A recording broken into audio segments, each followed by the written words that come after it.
Comment mêler précision robotique et matière biosourcée à petit prix? La réponse est tout de suite. On va parler de la Swatch 1983 System 51. C'est parti!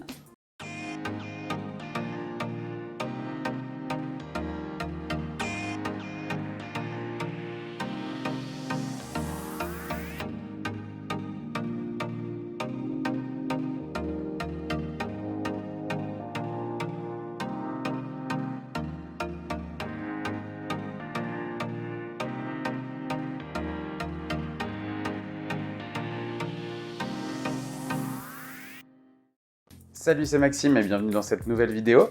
Aujourd'hui, on va parler d'une marque indissociable du paysage horloger. C'est la marque qui a sauvé l'industrie horlogère suisse pendant la crise du quartz. Vous avez deviné? Bien sûr, il s'agit de Swatch. Alors pour rappel, Swatch fut créé en 1982 à Bienne en Suisse par Nicolas Hayek. L'idée au départ était de proposer des montres assez économiques et en plastique avec un design novateur pour l'époque. Et donc maintenant, des années après, on connaît bien le succès qui lui est propre, à savoir une réputation internationale.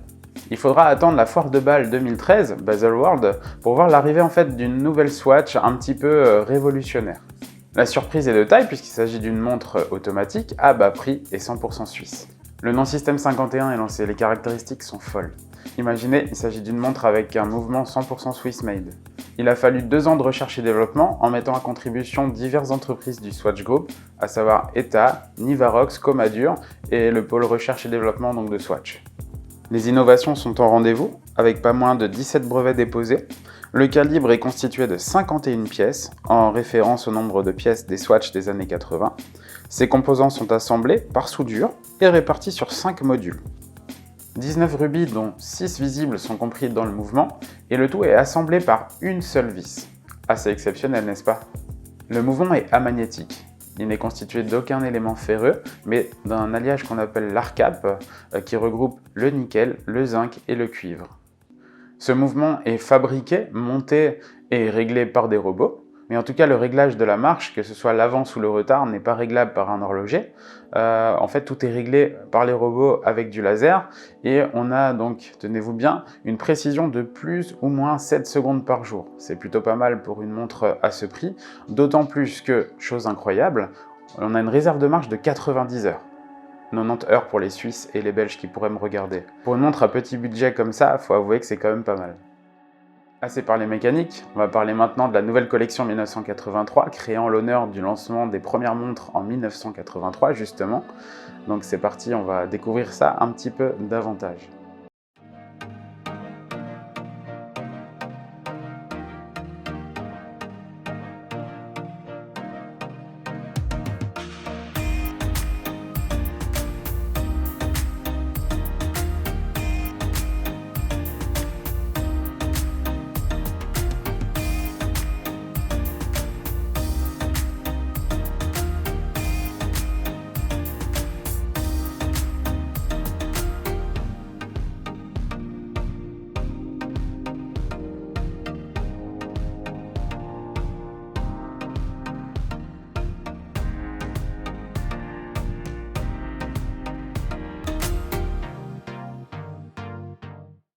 Ces nouvelles Swatch ont une particularité physique, ou en tout cas au niveau des matériaux de conception, à savoir qu'elles sont réalisées en matière biologique.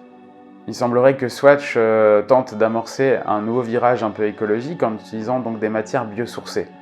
Alors, est-ce que vous savez ce que c'est des matières biosourcées? Non? Ou peut-être que oui?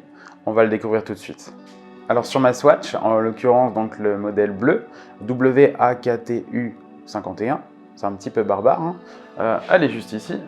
Voilà, donc on peut voir qu'elle est dans un emballage assez nouveau par rapport à ce que Swatch faisait d'habitude.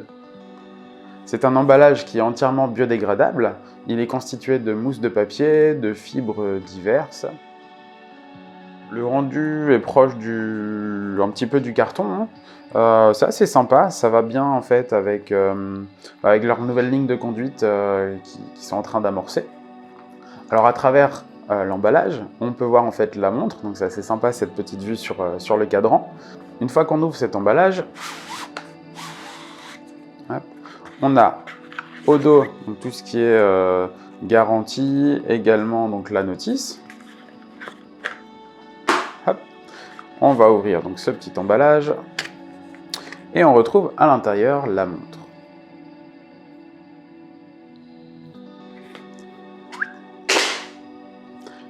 Donc voici la bête.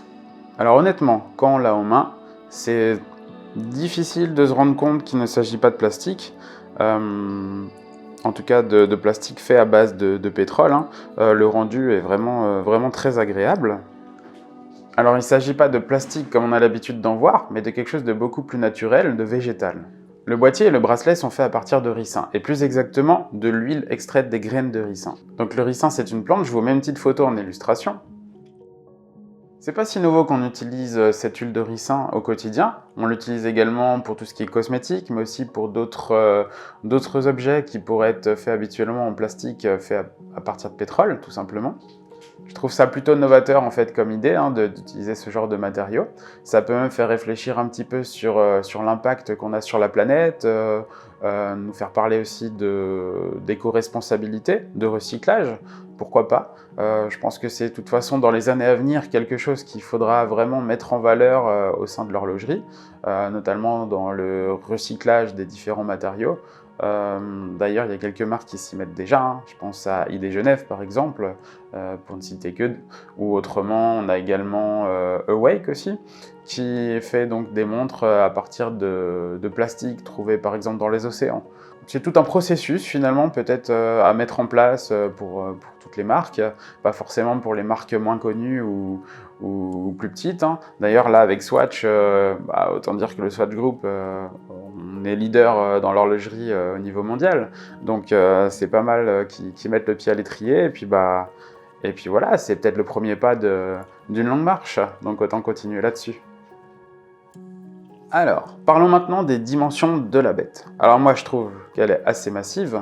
Il faut savoir qu'elle fait 42 mm de diamètre et 13,9 mm d'épaisseur.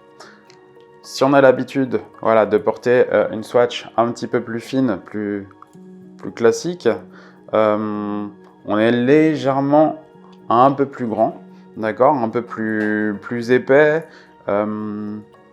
Au poignet, bon, ça paraîtra un petit peu plus massif aussi, notamment du fait que le cadran soit entouré par, je ne sais pas si on peut dire que c'est une lunette, mais on va dire une lunette un peu plus épaisse qu'une Swatch un peu classique, d'accord ? Il existe deux versions de cette Swatch, on a une bleue comme j'ai et une noire. On aura quelques différences, notamment au niveau du cadran, avec des inscriptions ou des couleurs un petit peu différentes, mais dans l'ensemble elles sont assez semblables. La teinte du cadran s'accorde parfaitement avec le reste de la montre. Il n'y a pas de fioritures, on va dire. C'est même assez peut-être classique pour une Swatch. Ils nous ont déjà habitués à des choses un peu plus excentriques. Mais d'un côté, cette sobriété, c'est pas plus mal finalement aussi. Alors on a des index à bâton avec au bout donc des petits points un petit peu colorés. En fait c'est un cadran sandwich, donc avec plusieurs épaisseurs. Et je me suis aperçu que ces petits points ils sont donc colorés, mais alors pour cette montre qui n'est pas pourvue de la date, donc si on la règle en position réglage de date en tirant la couronne, on arrive en fait à faire bouger on va dire la couche qui est en dessous du cadran et donc faire modifier la couleur des petits ronds qui sont situés à côté de chaque index. Voilà, c'est une petite particularité. J'imagine que c'était peut-être pour remplacer un disque dateur qui est prévu sur d'autres Swatch 51. C'est possible, j'avoue, je n'ai pas la réponse. Pour parler des aiguilles, on a donc 3 aiguilles, tout simplement. Les aiguilles des heures et des minutes sont noires, avec leur extrémité blanche, elles sont peintes de matière luminescente. Dans le noir, même une fois rechargé, c'est pas quelque chose qu'on va retenir vraiment. C'est vrai que je le dis souvent dans mes vidéos, notamment la dernière fois sur la vidéo de Beau Bleu. Mais voilà, je pense que c'est pas non plus son intérêt principal d'avoir des aiguilles luminescentes. Mais bon, en tout cas, elles font le job. L'aiguille des secondes, quant à elle, ne sera pas luminescente. Mais voilà, elle va être blanche avec donc proche du centre de la montre, on aura une partie de l'aiguille qui sera verte. On a également en fait donc des inscriptions Swatch tout en haut à 12 heures, ainsi que la mention Suisse, et en bas à 6 heures, donc automatique, avec ces 3 inscriptions donc sont peintes en vert, qui s'accorde joliment avec le bleu de la montre. Alors comme le reste de la montre, la couronne est en plastique biosourcé. On a également un fond qui est transparent. Ce fond transparent laisse admirer donc le calibre Système 51. C'est plutôt sympathique de pouvoir voir les coulisses de la montre, notamment en pouvant observer donc le barillet avec son ressort qui se tend au fur et à mesure qu'on remonte la montre. Ça n'a pas dû vous échapper, mais il y a une grosse particularité concernant la masse oscillante, c'est qu'elle est périphérique. Elle fait tout le tour. On peut même lire quelques petites inscriptions dessus, donc c'est très coloré. Hein. Là, pour le coup, on retrouve bien l'univers Swatch, mais on a un petit message en anglais, hein, Don't be too late, pour nous rappeler tout simplement de ne pas être trop en retard. Hein. Trop en retard? Ouh, trop en retard. Ça vous a peut-être pas échappé, je sais pas si ça s'entend là au micro, mais la masse oscillante, on l'entend pas mal une fois qu'on bouge. C'est bien une Swatch, hein, je vous rassure. Comme toutes les Swatch, on entend aussi, alors pas le tic-tac, mais les oscillations donc, du balancier. Hein. En comparaison, alors je sais pas si on pourra entendre. On entend surtout l'autre. Bref, en tout cas, ça fait son charme aussi. Attention, donc c'est une montre étanche à 30 mètres, donc soyez prudents, ce serait bête de la noyer en la laissant sous l'eau. Elle n'est pas faite pour prendre une douche ou pour aller nager avec, hein, d'accord? Faites attention. Alors au niveau du verre, on est sur de l'Ezalite. Donc ça va s'apparenter à du plexiglas, hein, c'est voilà, comme du plastique. Moi je trouve que le principal défaut, ça se verra d'ailleurs sans doute sur la vidéo, mais c'est vite rayable en fait. Hein. On a vite fait de faire des micro-rayures dessus. Pas de panique, hein. On peut toujours faire comme avec n'importe quelle autre montre avec du plexiglas, mais un petit coup pour polir, et puis le verre sera comme neuf, hein, à la fois devant et puis derrière. Concernant le bracelet, il est tout simple, hein, fidèle à Swatch, on retrouve la même boucle Ardillon, hein, toujours en plastique aussi.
Je pense que pour un prix de 145 €, cette Swatch saura vous apporter satisfaction, en sachant que c'est plutôt une montre qui est bien finie, une qualité très correcte, avec un super mouvement, donc voilà, quand même assez révolutionnaire. Hein. Je rappelle, hein, 51 composants, le tout fixé avec une seule vis, fait par des robots. Enfin voilà, c'était une révolution quand c'est sorti, et à ce jour, ça reste quand même quelque chose de tout à fait très attractif. D'ailleurs, c'est aussi pour ça que j'ai craqué, hein. Je me suis dit que c'est une pièce à avoir dans sa collection. Alors par contre, il y a un petit bémol pour moi, c'est que c'est dommage pour une montre qui se veut donc éco-responsable, fait en matière biosourcée. C'est le problème de Swatch en fait, c'est que c'est des montres qui sont pas réparables. À savoir que la partie mouvement en fait est emprisonnée et emboîtée en fait dans vraiment une boîte hermétique, et donc l'action de l'homme là-dessus sera pas possible. D'autant plus que tout est réglé par des robots, qu'il n'y a pas de possibilité de régler comme une autre montre le mouvement un peu plus précisément. C'est un petit peu dommage à mon sens, hein. On s'éloigne un petit peu du côté éco-responsabilité, même pourquoi pas recyclage. Après, je vous rassure, la montre est quand même garantie de 2 ans. Pas d'inquiétude une fois que vous l'avez achetée si elle tombe en panne, hein. C'est comme pour toutes les montres, on a cette garantie. Bon, à voir pour la suite, hein, comment évolue Swatch à ce niveau-là, sur cette gamme de montres faites en matériaux biosourcés.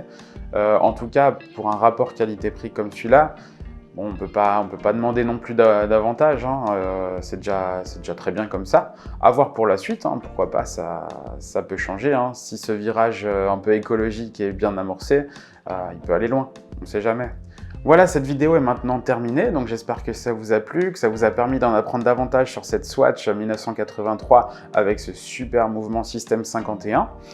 N'hésitez pas à lâcher un petit pouce vers le haut si ça vous a plu, et si ça vous a pas plu, bah, j'imagine que de toute façon, comme d'habitude, vous êtes déjà parti, donc c'est pas grave. Activez la cloche aussi pour être au courant des prochaines vidéos, et puis bah, n'hésitez pas à suivre la chaîne, hein.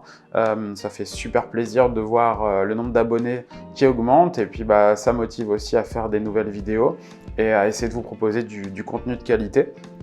Vous aurez peut-être vu qu'il y avait des nouveautés, que j'ai essayé de changer certaines choses dans le but d'avoir un résultat un peu plus agréable à regarder, et j'espère à entendre. Voilà. Je vous dis à la prochaine pour une nouvelle vidéo. Salut!